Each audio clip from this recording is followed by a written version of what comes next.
네, 마켓플러스 시간입니다. 자, 오늘은 증권부 유주환 기자와 함께 미용기기 산업의 현황과 성장성 그리고 투자 포인트에 대해서 이야기를 나누겠습니다. 어서 오십시오. 네. 자, 제이시스 메디칼이 오늘 많이 올랐는데 지금은 좀 빠지고 있습니다. 다시 빠지고 있긴 하지만 뭐 다른 미용주들은 흐름이 오늘 괜찮은데 자, 이렇게 미용기기 업종 상승세를 보여주고 있습니다. 상승 배경은 어떤 것이 있을까요? 네, 먼저 국내외에서 높은 성장성을 보여주고 있고 또 앞으로도 기대가 되고 특히 중국 시장 진출과 관련한 이슈들이 조금씩 가시화하면서 미용기기 업종에 속한 기업들의 주가를 좀 끌어올리는 것으로 분석이 됩니다. 미용기기 관련주들의 주가는 사실 작년 하반기부터 상승세를 보이기 시작했습니다. 일례로 비올이라는 기업이 있는데 이 기업은 마이크로 니들링 또 고주파, RF를 활용한 의료기기에서 높은 기술력을 인정받는 기업인데 지난해 10월 이후에 주가 상승률이 400% 이상을 기록하는 등 성과를 지금 보이고 있습니다. 미용기기 섹터 자체가 아주 크지는 않아도 꾸준히 성장을 해왔고 또 앞으로도 성장성이 기대되는 대표적인 산업으로 손꼽히고요. 또 시가총액 규모가 어느 정도 되는 기업들의 경우에는 연기금 수급까지 최근 들어오는 것을 확인할 수 있습니다. 클래시스가 전거래일 기준 시가총액이 약 2조 원가량 되고요. 또 제이시스 메디칼이 9천억 원가량 가치를 받고 있는데 이들 기업들에게 최근 연기금의 매수가 지속적으로 들어오고 있습니다. 네. 자, 연기금의 수급이 좋은데 그리고 그 이후에 또 앞으로 성장성도 크다고 볼 수 있는 점은 어떤 점 때문에 그런 거예요? 네, 국제 미용 성형 외과 학회라는 그런 학회가 하나 있습니다. 여기에 따르면 글로벌 미용 시술 시장 규모가 지난 2021년에 120조 원이었는데 2030년에 330조 원까지 커질 것으로 예상이 됩니다. 또 지금까지 큰 인기를 끌고 또 미용 성형 시장의 큰 부분을 차지했던 게 바로 보톡스 필러 같은 최소 침습 시술인데요. 최근 들어서는 초음파, 고주파 같은 비침습 시술이 곽광을 받으면서 새롭게 이 부분에 대한 별도 집계를 내기 시작했다고 합니다.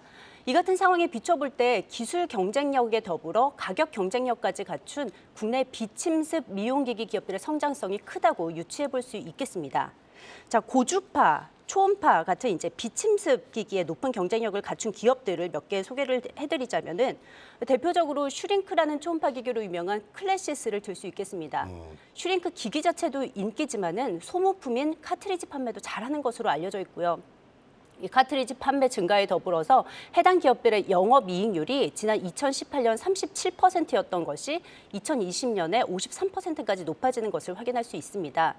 또 하이로닉이라는 기업도 하이프라고 하는 고강도 집속 초음파 원리를 적용한 제품으로 잘 알려져 있는데요. 연초에 장비 가격을 인하했음에도 불구하고 매출이 증가하는 등 저가 판매 전략에서 성공했다는 평가와 함께 소모품 비중이 높아지고 있는 것으로 파악이 됩니다. 또 이외에도 이루다가 레이저와 고주파 마이크로니들의 경쟁력이 높다고 평가가 되고요. 또 앞에 말씀드렸던 비올 역시 마이크로니들과 고주파 분야에서 인정을 받고 있습니다. 자, 국내 기업들은 세계 뷰티 시장 1위인 미국에도 많이 진출을 해 있지만요.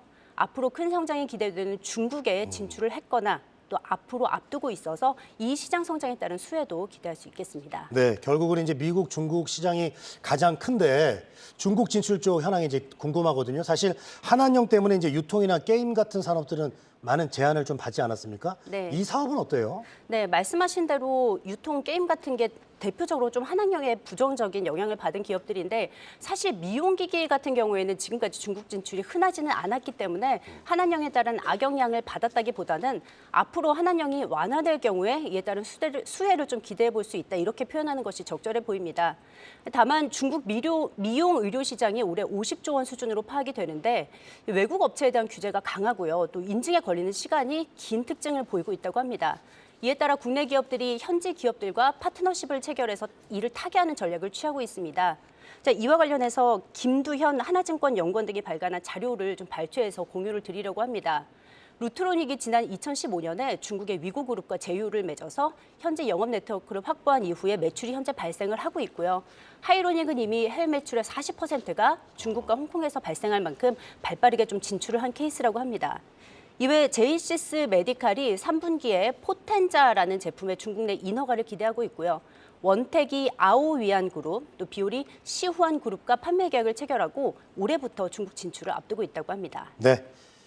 자, 그 외에 투자하는 데 있어서 좀 참고할 만한 포인트 어떤 것들이 있을까요? 네, 이들 기업들이 워낙 기술과 가격 면에서 경쟁력이 높은 만큼에 향후 성장 기대감이 높고 또 몸값이 아주 비싸지는 않기 때문에 사모펀드들 사이에서 매우 인기가 좋다고 합니다.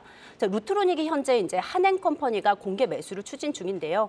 상장 폐지한 이후 기업 가치를 더 높여서 다시 매각하는 식으로 이어질 가능성이 매우 높습니다.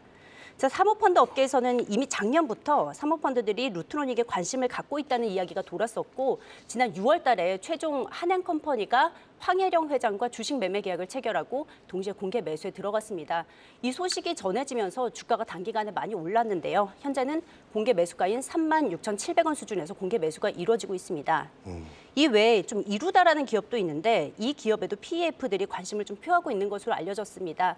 회사가 지난 7월에 공시한 내용에 따르면은 잠재 매수인이 인수 제안을 먼저 했고 이 인수 제안에 대해 회사는 검토를 하고 있다 이렇게 밝혔습니다. 네.